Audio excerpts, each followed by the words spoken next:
Hello and welcome to another Oblivion Plays FSX video, where today I am starting another series. I'm on a roll with series at the moment, but this one I've started a new virtual airline career with Flybe Virtual, the link of which is down in the description below. But as I've flown with in Flybe liveries on a few of my planes, quite a lot on my streams and on some of my videos as well on YouTube, I thought I'd join a virtual airline, and Flybe seemed a pretty good choice. This is actually my second flight, so we're here in Waterford Airport in Ireland. I flew down from Manchester earlier on today, but I thought I'd give it a test and make sure I had everything working before I recorded it. But I'll do the return leg for you guys. But let's jump in because we're on a timetable. We need to. Getting used to EZdok. We need to get going by 5 past. It's 5 past 3 local time, but 5 past 2 GMT time. So we've got kind of 15 minutes. So let's get going. Let's get the aircraft deboarded. Just got to get round GSX. There we go. There is the occasional glitch with GSX where if you don't have the mixture. Well, the FSX mixture, obviously not the Majestic mixture, all the way back. Obviously, you can't see it in this model, but what you have to do is press Control-Shift F1, hold it down, and then GSX thinks that your engines are switched off, because if you don't do that, it thinks they're switched on. Right, anyway, slight deviation, but so let's get deboarding on the go. And we can do the cockpit the aircraft power-up checklist, or flow as they're called in these planes. So basically, the idea is, I don't know why it just jumped up there. The idea is you do flows, which are a series of kind of logical steps, and then you do a checklist basically to make sure that you've done them all correctly. Let's just open that door and open the passenger door as well to make sure they've opened correctly. Yep, they have. Right, so the first thing we do is make sure the circuit breakers are not popped out. They're not simulated in the Pilot Edition, but they are in the Professional. And I think it's not commercial. The highest tier, which is I think for simulators and things, but they do simulate the circuit breakers. The gear lever is down. The radar is off. And then we can switch the batteries on.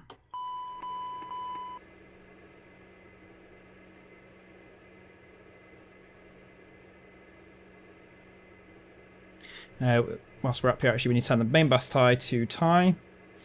The position lights also need to go on. And as you can see, the flight deck displays are switching on. Make sure that standby and PTU pumps, which are these two here, are off. And the emergency brake is indeed on to park, which it is. We want to get the ground power unit running. It's just doing some self-tests. We want to get the ground service, the ground power unit on. I believe in European airports you're not really allowed to have the APU running unless it's completely necessary. So we use the ground power unit for as much as possible, and then we'll switch the APU on when we're starting the engines.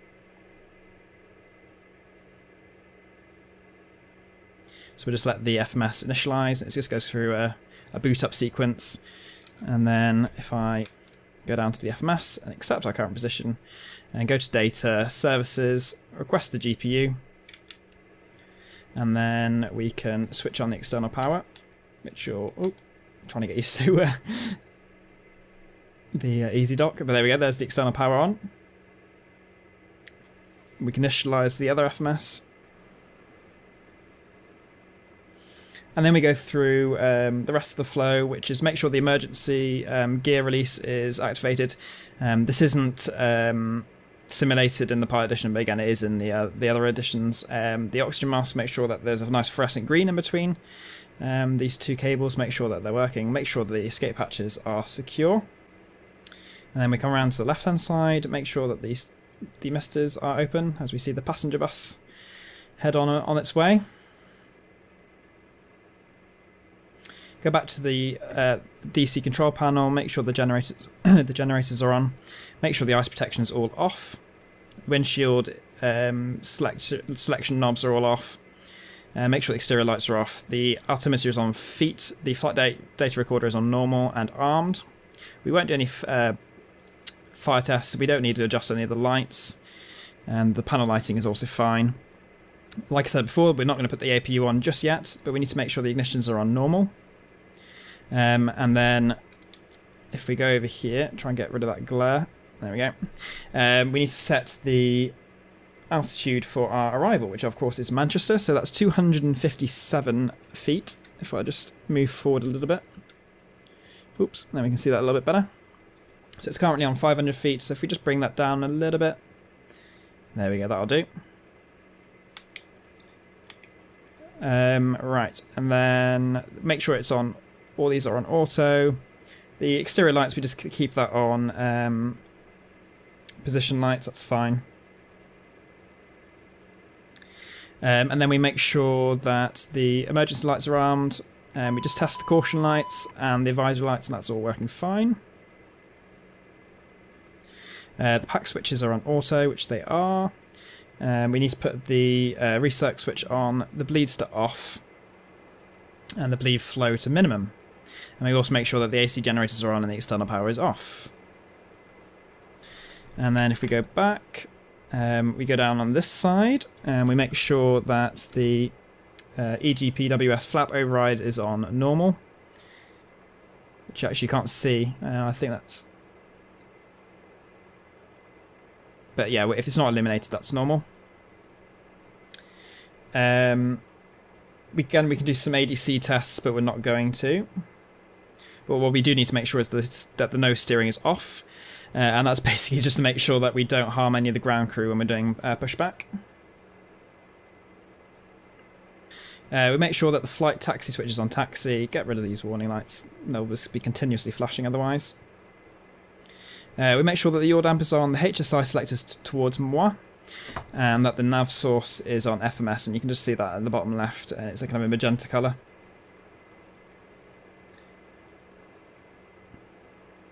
We can then just put in the QNH, which is 1002. Oops, wrong way. And then if you give me a second, I'll just work out what the speeds will be. Alright, so our V1 and VR, they're always the same in the dash, but they'll be 111 and 113. And that's because it's below 20 degrees outside air temperature, and we're at 0 feet of altitude.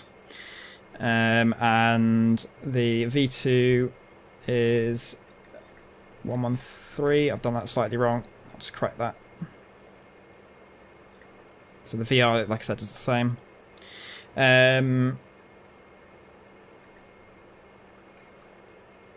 then our VFRI is 125. I don't know why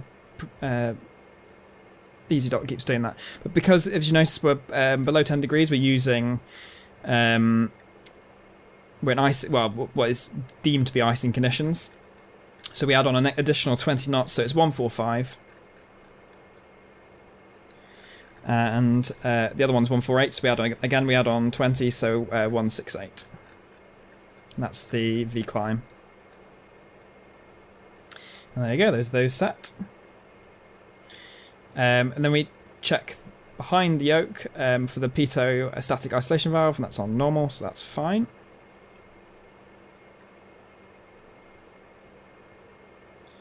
The GPWS landing flaps will adjust to 35 just in case we have to make an emergency landing. As we've already checked, the landing gear lever is down. The hydraulic panel, none of the switches are depressed, which is great. AHRS, nothing is illuminated in the panel that shouldn't be, and the pitch and roll handles are in. And then if we move down, make sure that the the control lock is engaged, and the power levers are to fuel off, and the throttle is to disk.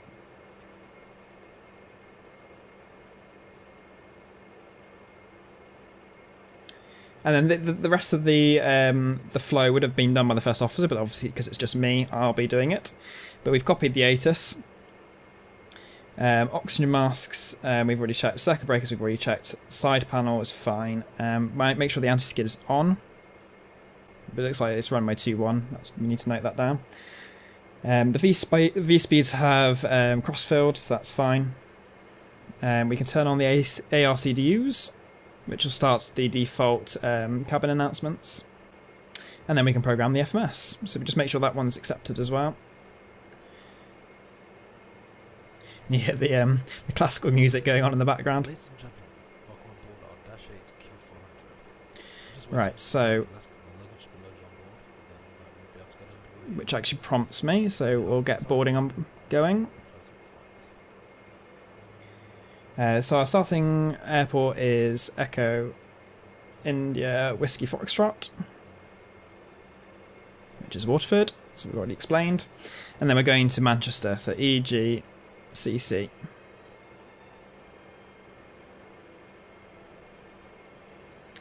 We'll just get, whilst I'm doing this actually, we'll just get clearance. I don't know what the clearance delivery frequency is, so what we do is we tune to tower frequency, and then tower can give us the clearance. 119850. I know this obviously isn't how you should do it, but I found it's the best way to get it working with the Majestic Dash, because it doesn't Pro-ATC doesn't automatically tune the comms panel. Clearance delivery EE3378, Terminal 1, parking position 3 with information Victor, request clearance. Oh, I think that was actually 129.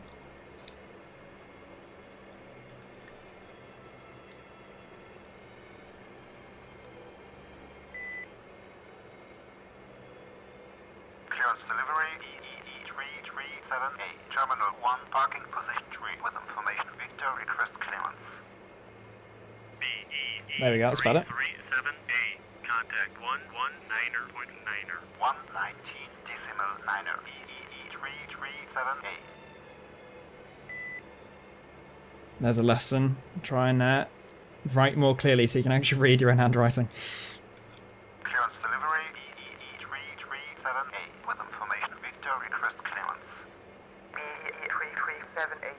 Information Victor is correct. ATC clearance to destination airport. Initial altitude is 4000. Expected flight level 90 within 10 minutes after departure. Transponder to 5135. QNH 1002. Clear to destination airport. Initial altitude is 4000. Expecting flight level 90. Squawk 5135. EE3378. Feedback correct. Call me again for startup and pushback. Roger. EE3378. So just put that initial altitude in whilst I remember.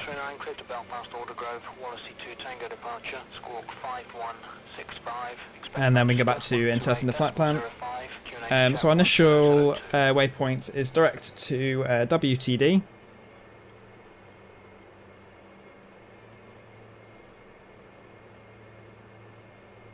Actually, I'll just see. Well, we can put in our departure runway, which is 21. But there isn't a SID, so that's fine. And then from WTD, which is the Waterford, I'm assuming VOR, we go airway. Oh no, we don't. We go direct. Sorry, we go direct to Slaney.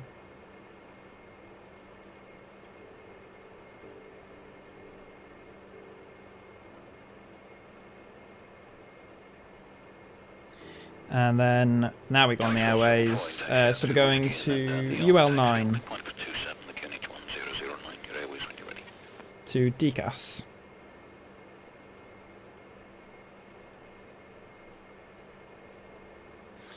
And then N864. Oh, it's number 2. To Monty.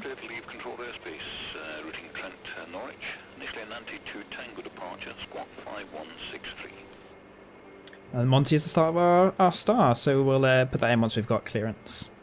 We can go onto the fuel page. Zero fuel weight today is 56,158. And then if we read off the fuel from down here, it's 2190 in each tank.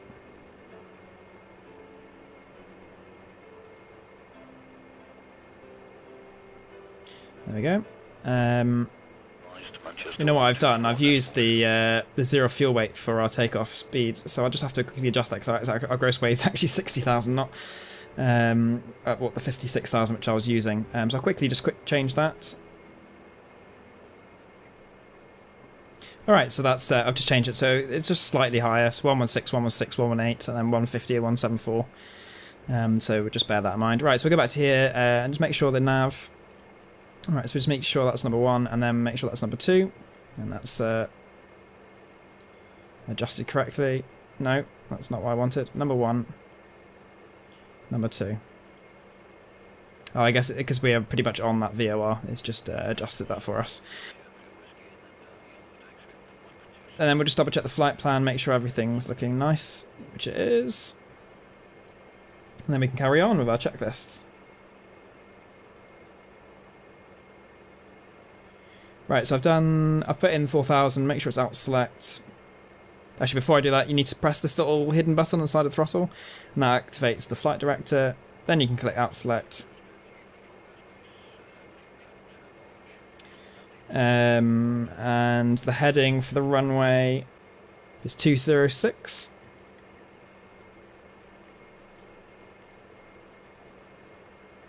So we activate heading mode. And then we do the before start checklist. So the APU we can now switch on.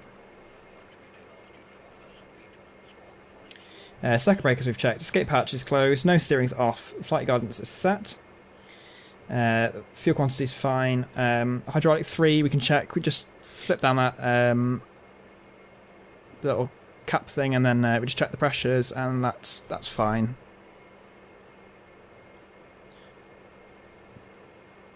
Emergency brake is on park. Power levers are disc. Condition levers are fuel off. Emergency lights are on. Fasten seatbelts switch.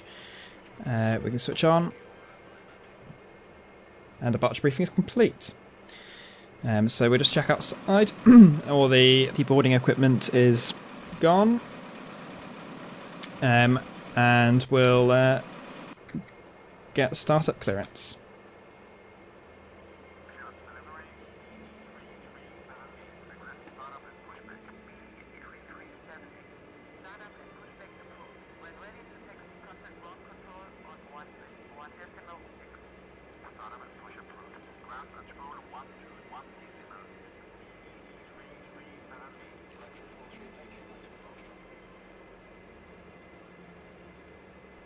There we go, switched over to 121.6, and we can get rid of the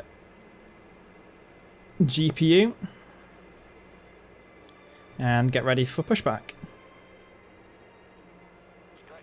Well, we are ready for pushback. Making sure that we never actually switched on the bleed air because we didn't have to, but make sure it's off at this point. And we can switch on the beacon. And then we can release the parking brake. Parking brakes released. Pulsing back now, you're clear to start the engine number 2. So engine select number 2, and then click the, it's a little bit fiddly, start button, and then bring the condition levers up to start and feather.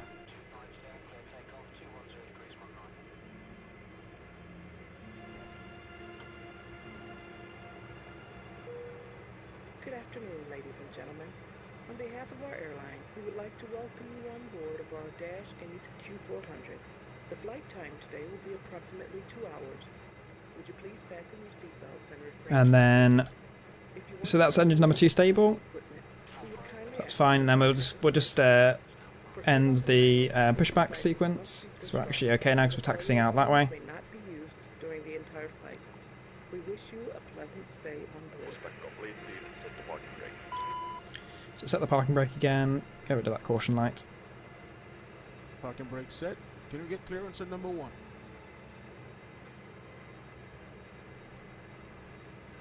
Control is free and clear of no secure. Clear to start the engine number 1.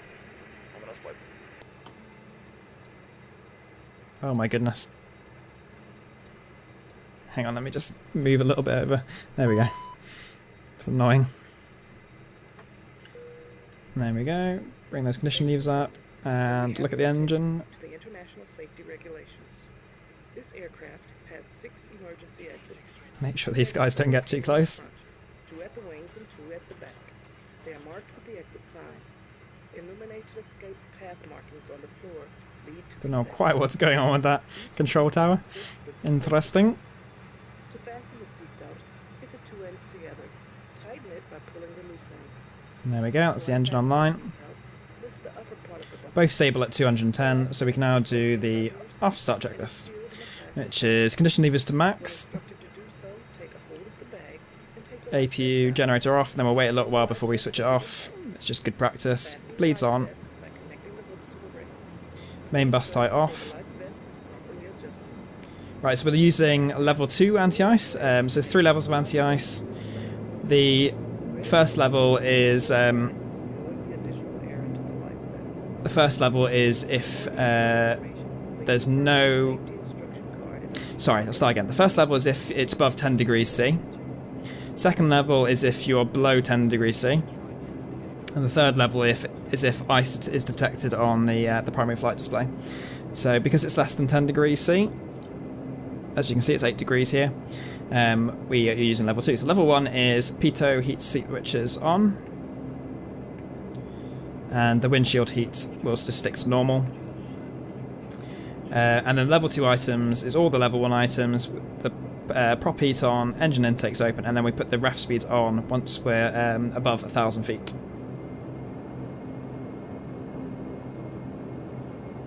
So we turn the nose steering on now.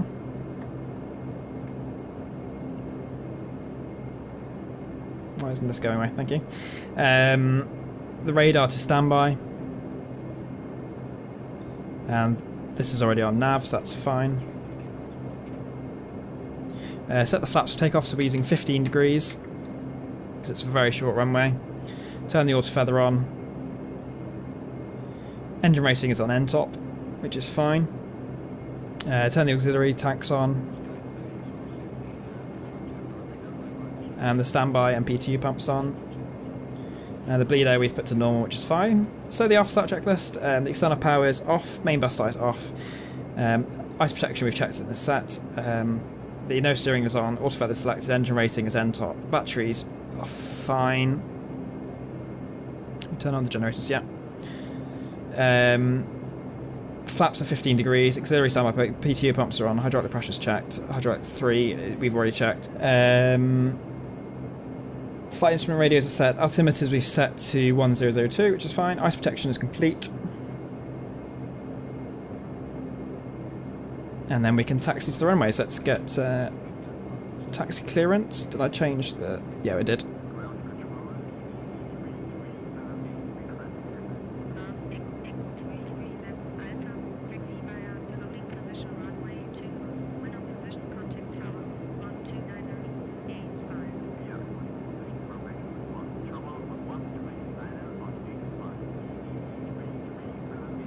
Alright, so let's get taxiing.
So a relatively short taxi straight to the runway, and we're taking off from runway 21, so we're making a right turn.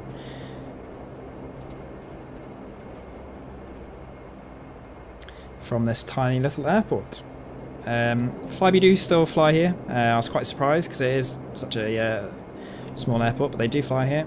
But it must be one of the smaller airports that they do fly to. Right, let's get